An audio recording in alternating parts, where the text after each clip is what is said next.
हरे कृष्णा, राधे राधे दोस्तों। आज की वीडियो में हम सुनेंगे श्री भगवत गीता का 7वां अध्याय।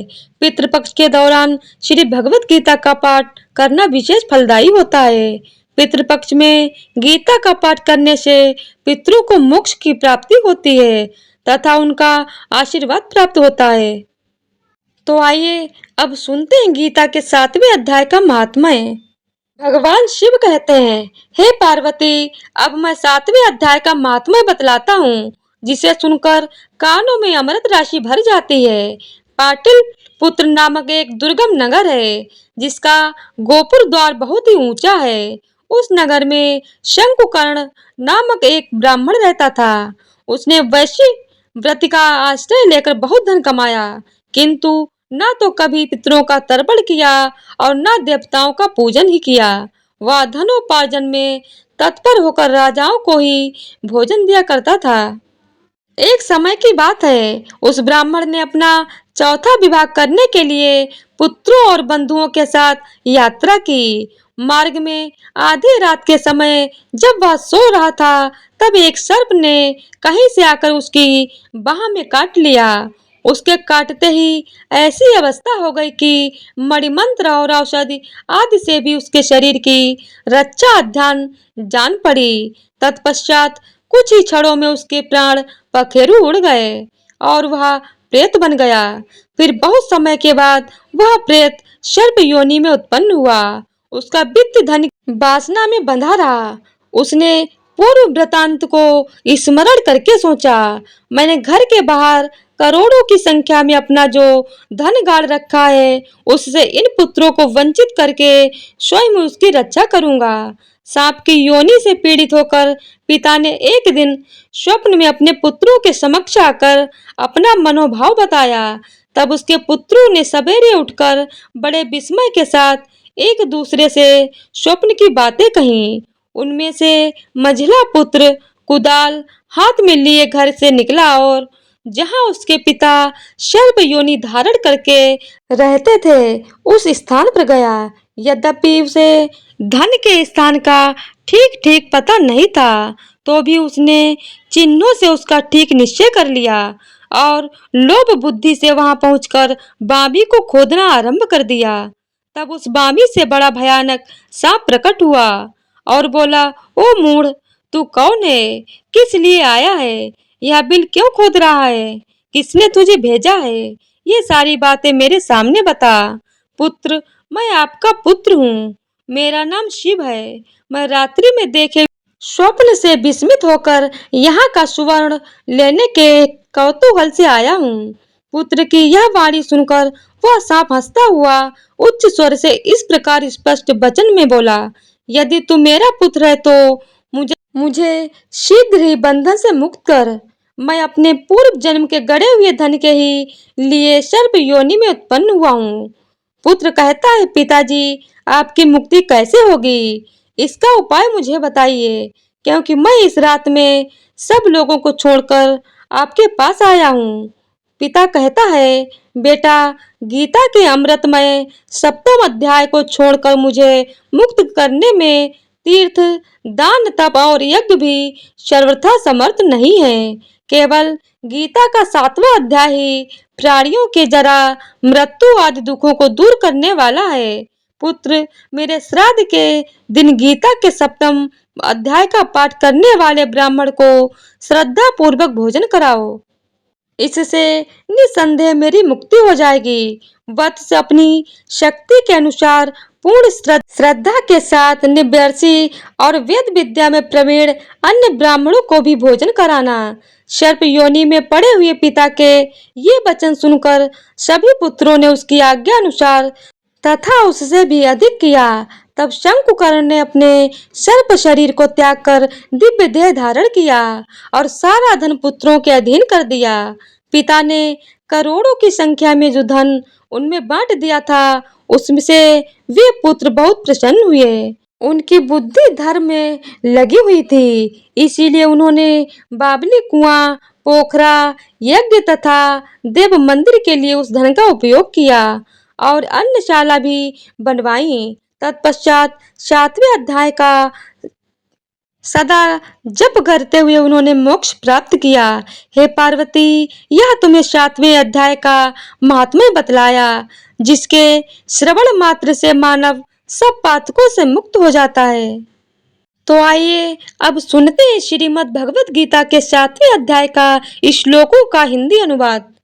हे अर्जुन, अब सुनो कि किस प्रकार अनन्य भाव से मुझ में मन लगाकर तथा भक्ति योग के द्वारा मुझ में शरण लेकर तुम संशय रहित होकर मुझे पूर्णतया जान सकते हो। अब मैं तुम्हारे लिए इस ज्ञान और बुद्धि को पूर्ण रूप से प्रकट करूंगा, जिसे जानने के बाद इस संसार में जो कुछ भी जानना शेष नहीं रह जाता। हजारों मनुष्यों में से बिरले ही कोई एक व्यक्ति पूर्णता के लिए प्रयत्न करता है, और जो पूर्णतया प्राप्त कर चुके हैं उनमें से भी बिरले ही कोई मुझे सत्य रूप से जानता है। पृथ्वी, जल, अग्नि, वायु, आकाश, मन, बुद्धि और अहंकार, ये मेरी भौतिक शक्ति के 8 घटक हैं। ऐसी है मेरी अपरा शक्ति। लेकिन हे महाभाऊ अर्जुन, इससे परे मेरी एक श्रेष्ठ शक्ति है। यह जीव शक्ति है, जिसमें देहधारी आत्माएं सम्मिलित हैं, जो इस संसार में जीवन का आधार हैं। यह जान लो कि सभी जीव मेरी इन 2 शक्तियों से ही प्रकट होते हैं। मैं ही संपूर्ण सृष्टि का मूल हूँ, और यह मुझ में ही विलीन हो जाती है। हे अर्जुन, मुझसे बढ़कर कुछ भी नहीं है। सब कुछ मुझ में ही स्थित है, जैसे धागे में पिरोए हुए मोती होते हैं। हे कुंती पुत्र, मैं जल में मैं सूर्य और चंद्रमा की प्रभा हूँ। मैं वैदिक मंत्रों में पवित्र अक्षर ओम हूँ। मैं आकाश में ध्वनि हूँ। मैं मनुष्यों में क्षमता हूँ। मैं पृथ्वी की शुद्ध सुगंध हूँ, अग्नि का तेज हूँ।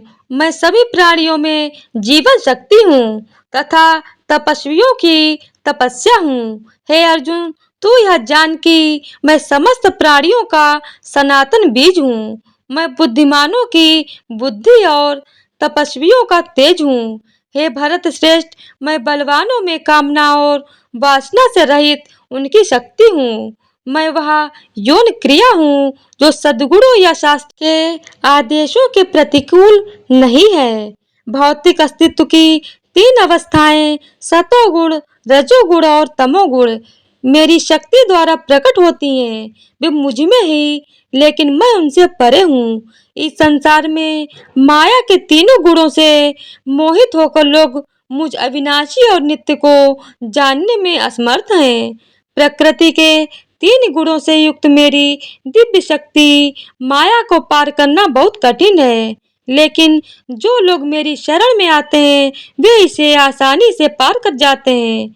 4 प्रकार के लोग मेरी शरण में नहीं आते, जो ज्ञान से अनभिज्ञ हैं, जो मुझे जानने में समर्थ होते हुए भी आलस्य पूर्वक अपनी निरंतर प्रकृति का अनुसरण करते हैं।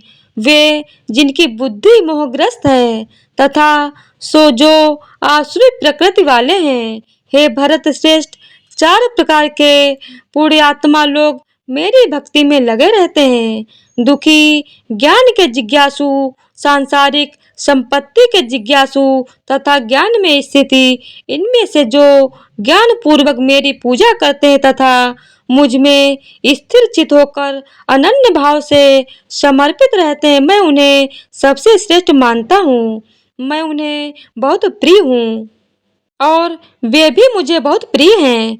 जो लोग मुझ में भक्त हैं वे सब श्रेष्ठ हैं, किंतु जो ज्ञानी हैं, जो स्थिर चित हैं, जिनकी बुद्धि मुझ में लीन है तथा जिन्होंने मुझे ही अपना परम लक्ष्य मान लिया है, उन्हें मैं अपना ही स्वरूप मानता हूँ। अनेक जन्मों की साधना के पश्चात ज्ञान से संपन्न मनुष्य मुझ में ही सब कुछ जानकर मेरी शरण में आता है। ऐसा महान आत्मा सचमुच बहुत दुर्लभ है। जिनका ज्ञान भौतिक इच्छाओं से बह गया है, वे दिव्य देवताओं के समक्ष समर्पण हैं। अपनी प्रकृति का अनुसरण करते हुए वे देवताओं की पूजा करते हैं तथा इन दिव्य व्यक्तियों को प्रसन्न करने के लिए अनुष्ठान करते हैं। जो भक्त श्रद्धा पूर्वक जिस भी दिव्य रूप की पूजा करना चाहता है, मैं उस भक्त की श्रद्धा उसी रूप में स्थिर करता हूँ।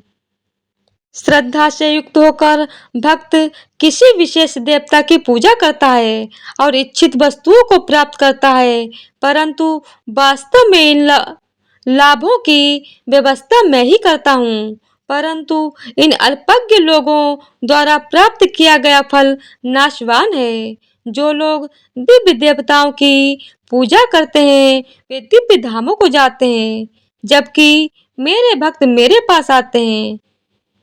अल्पज्ञ लोग सोचते हैं कि मैं परमेश्वर श्री कृष्ण पहले निराकार तथा और अब यह व्यक्तित्व धारण कर लिया है। वे मेरे साकार रूप की अविनाशी उच्च प्रकृति को नहीं समझते। मैं अपनी दिव्य योग माया शक्ति से आवृत होने के कारण सबके लिए प्रत्यक्ष नहीं हूँ। इसीलिए अज्ञानी लोग यह नहीं जानते कि मैं जन्म रहित और अपरिवर्तनशील हूँ। हे अर्जुन, मैं भूत वर्तमान और भविष्य को जानता हूँ तथा समस्त प्राणियों को भी जानता हूँ, किंतु मुझे कोई नहीं जानता। हे भारतवंशी, इच्छा और द्वेष के द्वैत मोह से उत्पन्न होते हैं। हे शत्रुओं को जीतने वाले भौतिक जगत के सभी जीव इनसे मोहित हो जाते हैं, परंतु जो मनुष्य पूर्ण कर्मों में संलग्न होकर पाप नष्ट कर देते हैं, वे द्वैत के मोह से मुक्त हो जाते हैं। ऐसे मनुष्य दृढ़ निश्चय के साथ मेरी पूजा करते हैं। जो लोग वृद्धावस्था और मृत्यु से मुक्ति के लिए प्रयत्न करते हुए मेरी शरण में आते हैं, वे ब्रह्म आत्मा तथा संपूर्ण कर्म क्षेत्र को जान लेते हैं। जो लोग मुझे अधिभूत पदार्थ क्षेत्र और अधिदैव स्वर्गीय देवताओं के नियामक सिद्धांत के रूप में और अधियज्ञ सभी यज्ञों के स्वामी के रूप में जानते हैं, ऐसे प्रबुद्ध आत्माएं मृत्यु के समय में भी मेरे बारे में पूर्ण चेतना में रहते हैं। तो इसी प्रकार श्रीमद् भगवत गीता का 7वां अध्याय समाप्त होता है। बोलिए राधे राधे, जय श्री कृष्णा। तो आज की वीडियो अगर आप लोगों को पसंद आई हो तो वीडियो को लाइक शेयर और चैनल को सब्सक्राइब कर दीजिएगा। धन्यवाद।